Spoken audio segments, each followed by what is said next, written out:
안녕하세요. AMPM 글로벌 광고 컨설팅 3팀 최임재 마케터입니다. 반갑습니다.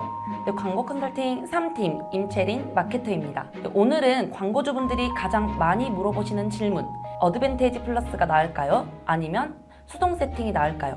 이 주제로 세팅부터 실제 사례까지 함께 풀어드리겠습니다.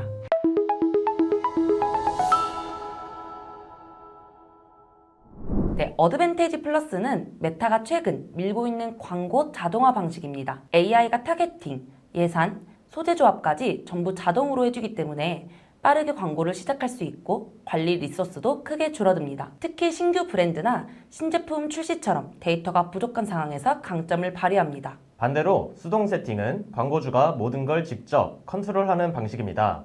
연령, 성별, 지역 관심사까지 상세하게 지정할 수 있고 광고 세트 단위로 예산을 배분하며 어떤 세그먼트가 잘 나오는지도 직접 확인할 수 있습니다. 장점은 정밀한 타겟팅, 단점은 모든 관리를 직접 다 해야 하기 때문에 아무래도 시간이 많이 들겠죠. 네, 정리해보면 어드밴티지 플러스는 빠르고 넓게 하지만 단순한 리포트, 수동 세팅은 세밀하고 정밀하게 하지만 리소스 부담 이렇게 볼 수가 있습니다. 비유하자면 어드밴티지 플러스는 오토 모드, 수동 세팅은 수동 기어에 가깝습니다.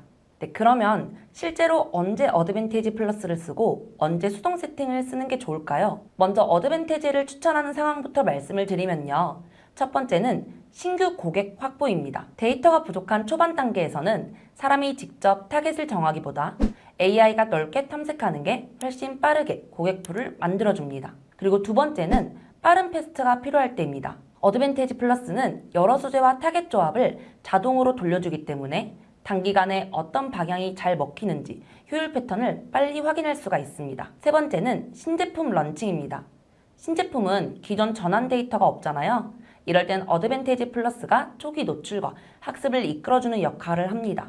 예를 들어 20대 여성만 대상으로 하는 기획전처럼 타겟을 명확히 잘라서 공략해야 한다면 직접 세팅하는 게 유리합니다. 두 번째는 뚜렷한 타겟이 있는 업종입니다.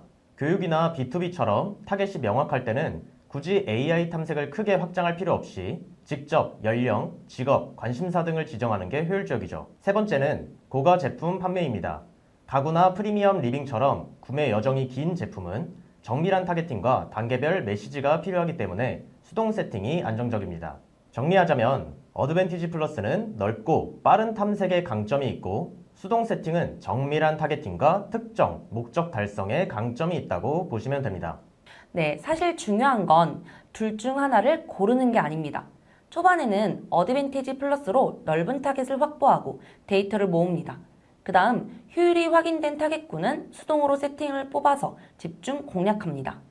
즉, 어드밴티지 플러스는 탐색기, 수동 세팅은 정밀 타격기 역할을 하는 거죠. 네, 그렇다면 어드밴티지 플러스를 어떻게 활용할 수 있는지 한번 보여드리도록 하겠습니다. 자, 지금 보시는 화면은 메타 광고 캠페인에서 직접 세팅하는 미리 보기입니다. 예를 들어서 캠페인 이름 그리고 캠페인 상세 정보 등이 나와 있는 세팅 화면인데요. 이전에 어드밴티지 플러스 판매 캠페인, 줄여서 ASC, 어드밴티지 쇼핑 캠페인이라고 이제 많이들 알고 계실 거예요.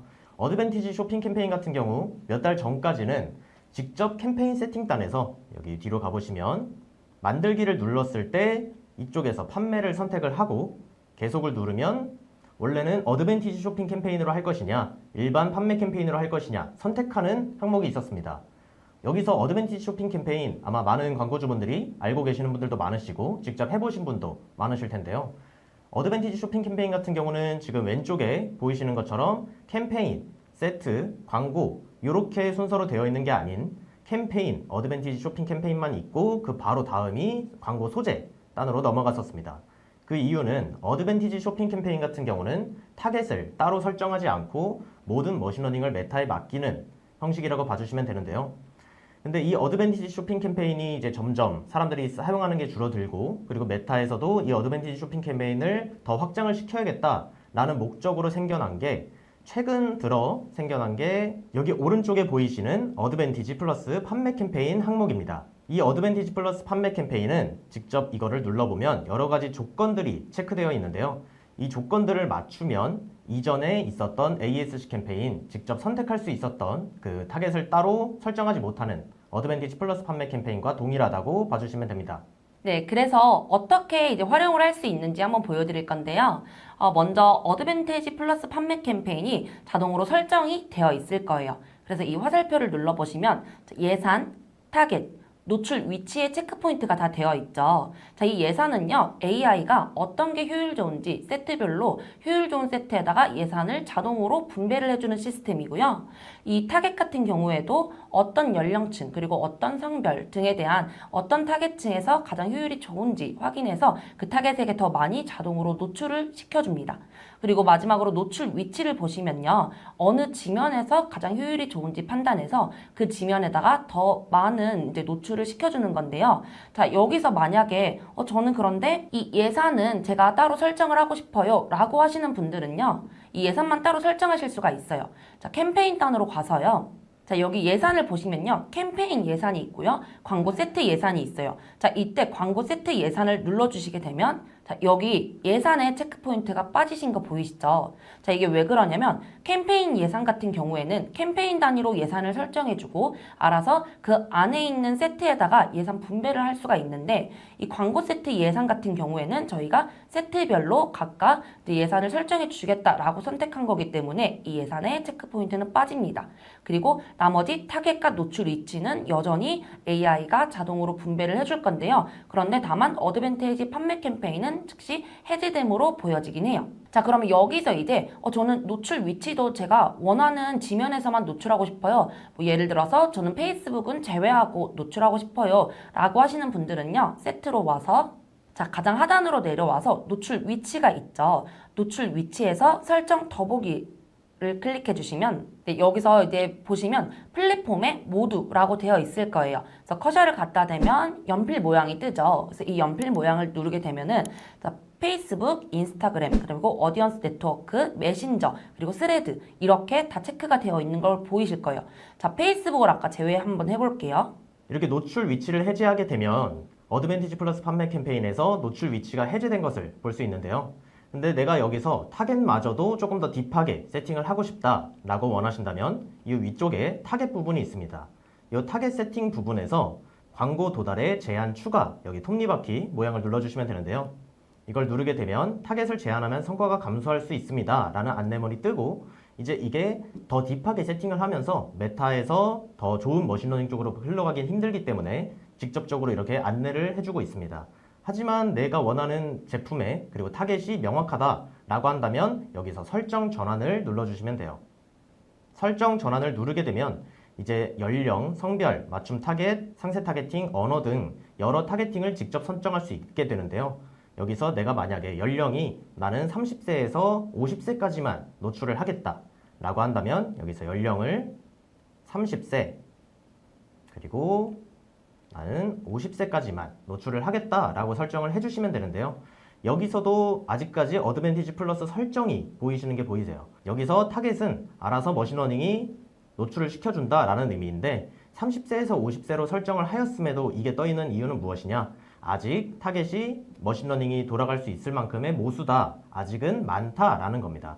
여기서 추천으로 사용이 보이게 되실 텐데요. 여기서 30세에서 50세까지 내가 설정을 하였음에도 이 추천으로 사용이 켜져 있다면 꼭 30세에서 50세까지 노출되는 게 아닙니다. 그 주변까지 확장해서 효율이 있다면 노출시킬 가능성이 있게 되는 건데요. 여기서 추천으로 사용을 꺼주게 되면 위쪽으로 보이시면 어드밴티지 플러스 해제가 되는 것을 보실 수 있습니다. 이렇게 되면 나는 무조건 30세에서 50세까지만 노출을 하겠다라는 의미가 되고 예를 들어서 성별도 나는 남성 속옷을 판매하고 있기 때문에 남성에게만 노출을 할 것이다 라고 이렇게 설정을 할 수 있고 추천으로 사용이 켜져 있다면 여성한테도 노출이 될 수 있습니다. 물론 가능성은 낮겠지만 저 같은 경우는 무조건 남성에게만 노출을 시킬 것이기 때문에 추천으로 사용을 꺼주도록 하겠습니다. 그 이후에 맞춤 타겟 같은 경우 이제 여러 관심사들 아니면은 내가 구매 완료를 했던 사람들 아니면 방문했던 사람들 이렇게 리타겟을 할 수가 있는데요.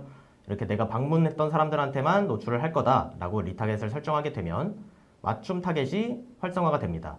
그 아래쪽 상세 타겟팅 보시면 이쪽에서는 예를 들어서 나는 속옷이라고 한다. 그럼 나는 속옷이라는 관심사를 가진 사람들에 이렇게 딥하게 타겟팅을 할 수 있게 되는데요. 그 밑에 쪽으로 언어 같은 경우도 모든 언어로 하면 이제 아무리 대한민국에 노출을 하더라도 뭐 대한민국에 있는 외국인들이나 이런 사람들에게 노출이 될 수 있기 때문에 나는 한국인들에게만 노출을 시킬 거다 라고 하다면 이렇게 한국어를 설정해 주시면 되겠습니다.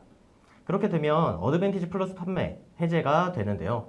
이러면 이제 메타에서 머신러닝으로 원하는 타겟에게 자동으로 노출시켜주는 게 아닌 내가 원하는, 내가 설정했던 이 타겟에 맞게만 노출이 된다고 봐주시면 됩니다. 네, 혹시 저는 수동 세팅도 어려워요. 아니면 수동 세팅도 궁금해요. 잘 모르겠어요 하시는 분들은 여기 우측 상단에 제가 영상 하나 걸어드렸습니다. 그래서 그거 보고 오시면은 좀 더 이해하시기 쉬울 겁니다. 네, 여기까지 어드밴티지 플러스를 어떻게 활용할 수 있는지 보여드렸습니다. 이제 업종별로 어드밴티지 플러스와 수동 세팅을 어떻게 활용하면 좋을지 말씀드리겠습니다. 업종마다 소비자 행동과 의사결정 과정이 다르기 때문에 두 방식을 쓰는 시점과 비중도 달라져야 합니다. 먼저 이너뷰티나 화장품 업종부터 해볼게요.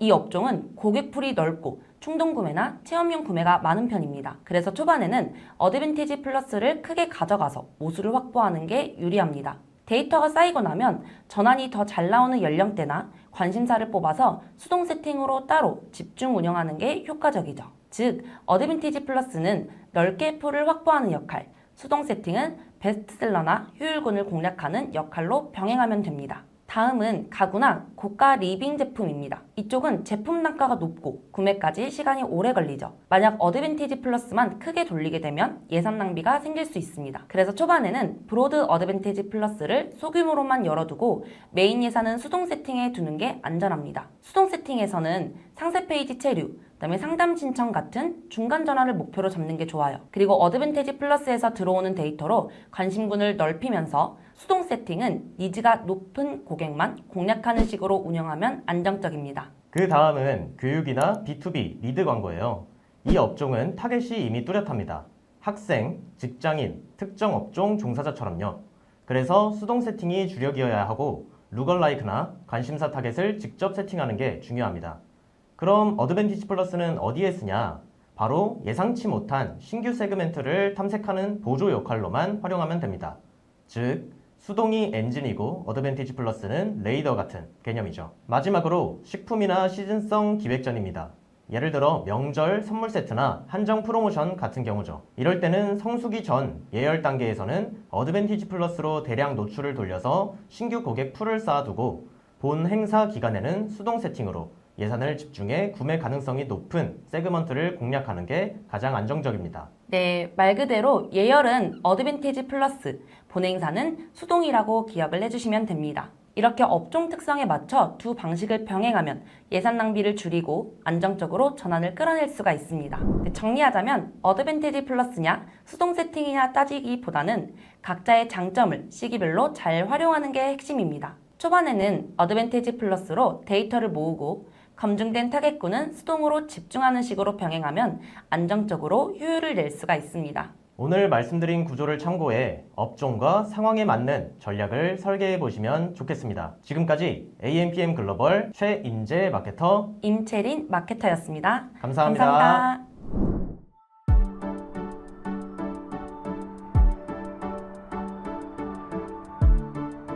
구독과 좋아요는 컨텐츠 제작에 힘이 됩니다.